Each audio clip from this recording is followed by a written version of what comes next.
I'm Chris Lawrence with your top stories in North Texas. A massive apartment fire in Oak Cliff is under investigation after Dallas Fire Rescue says an explosion triggered the blaze. Officials tell us at least 4 people went to the hospital and the total number of casualties remains unclear. Searches continue through the 23-unit building. WFAA was on scene all afternoon Thursday, speaking with residents.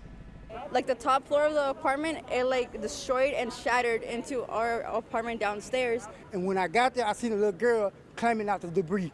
We lost our pets. We lost everything we owned.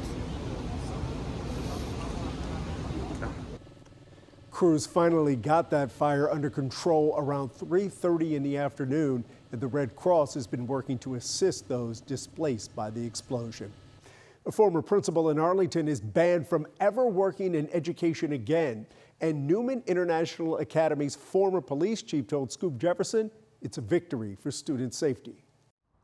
Child advocates call this major update in the case here at Newman International Academy a win-win and hope it sends a message to would-be predators. The detective called me today and said, "Hey, Chief, we got a good win on this one." Former school police chief Matt Ankoviak is sharing what he calls a win after investigating child sex abuse. He retired from Newman International Academy in Arlington, but not before getting to the bottom of allegations from 2 female students, victims he calls brave for telling what happened. You had victims that we're just saying the range of 15 to 17 years of age. It doesn't undo what happened to them. In February 2025, investigators obtained arrest warrants for Principal Rick Adams, charged with failing to report abuse and tampering with evidence. Now, more than a year later, Adams pled guilty today on that and received 7 years, and he's no longer allowed to be employed in education. WFAA reached out to Principal Adams, but no response. And Koviak says at the center of the case, Newman Academy instructional aide Rule Barbie. Court records show that he pleaded guilty earlier this year to having an inappropriate relationship with a student. He got 7 years on that sex offender status and unable to be employed in education for the rest of his life. The district attorney dismissed charges against a 3rd school employee arrested for child grooming, according to Ankoviak. Either way, he says after surviving abuse himself as a child, students here at Newman Academy can feel safe at school. We've taken 2 predators, 2 bad people, and we've made it really hard for them to be around our children. In Arlington, I'm Scoop Jefferson. A heartbroken father is coming face to face with the man who killed his son. As Luke Clary reports, the man who shot Officer Jacob Candenoza just learned his fate in court. Get music ready for a party. The kind of place that lights your eyes, where photos line the walls and memories hang in the air. It means everything to me. I love the rink. And in every corner of his roller rink in Cedar Hill, All skate. David Candenoza sees his son, Jacob. He grew up here. I mean, he was here every day. And it was just a shock, just a devastating shock to everyone that this tragedy happened. On December 8th, 2024, 28-year-old Terrell officer Jacob Candenoza was shot and killed during a traffic stop just 5 months into the job. Nearly a year and a half later, today, the shooter Darian Johnson pleaded guilty and David saw him face to face. I told him, I don't even think you realize what you've done. I don't think you do.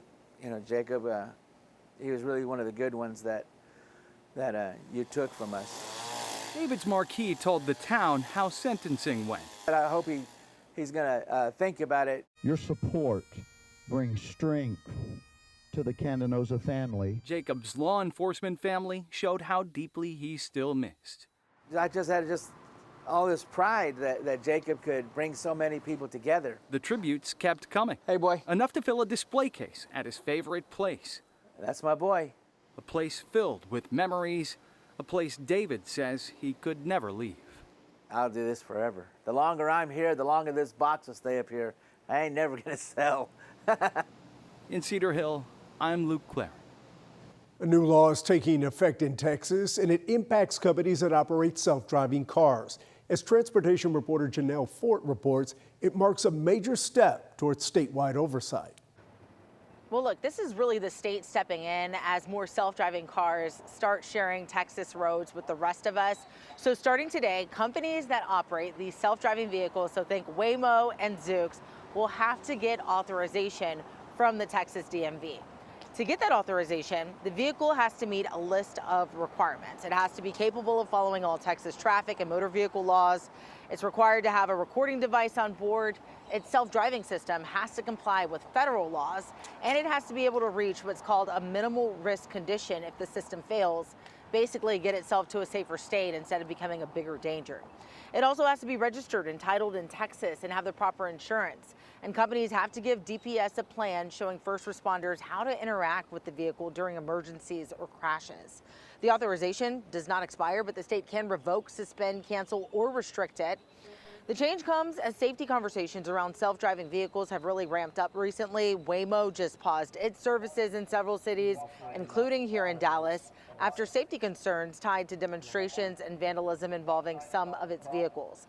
There have also been national concerns about self-driving vehicles blocking emergency responders and in some cases not properly reacting around school buses. Safety advocates say this new Texas law is a good first step, but some are still arguing that there needs to be stronger federal standards, especially as this technology continues to expand. I'll send it back to you in the studio. Thanks, Janelle. The high cost of World Cup tickets is the subject of a new investigation. Chris Sadeghi is tracking the latest backlash over prices. If you haven't secured World Cup tickets yet, there'll be another chance to do so with a surprise ticket drop this morning.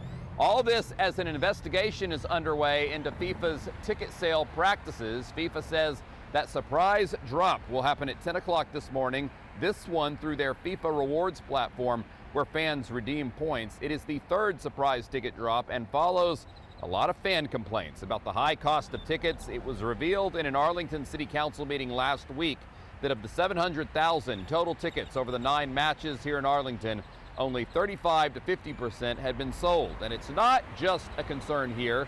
The attorneys general in New York and New Jersey have subpoenaed FIFA as part of an investigation into how they've gone about selling tickets for the World Cup amid claims that fans are being deceived.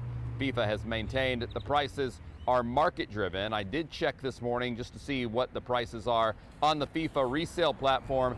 For the opening game here in Arlington, Netherlands versus Japan, a seat on the last row in the corner of the upper deck, one of the worst seats in the house, still going to cost you around $600. So we'll see if the stadium is full on the inside. On the outside, it's beginning to take shape. They're covering up all the AT&T signage because it will be called Dallas Stadium during the World Cup since corporate sponsors are not permitted on World Cup venues. I'm Chris Sadeghi, now back to you. And here we are just about 2 weeks away from the opening ceremony. And those are your headlines from North Texas.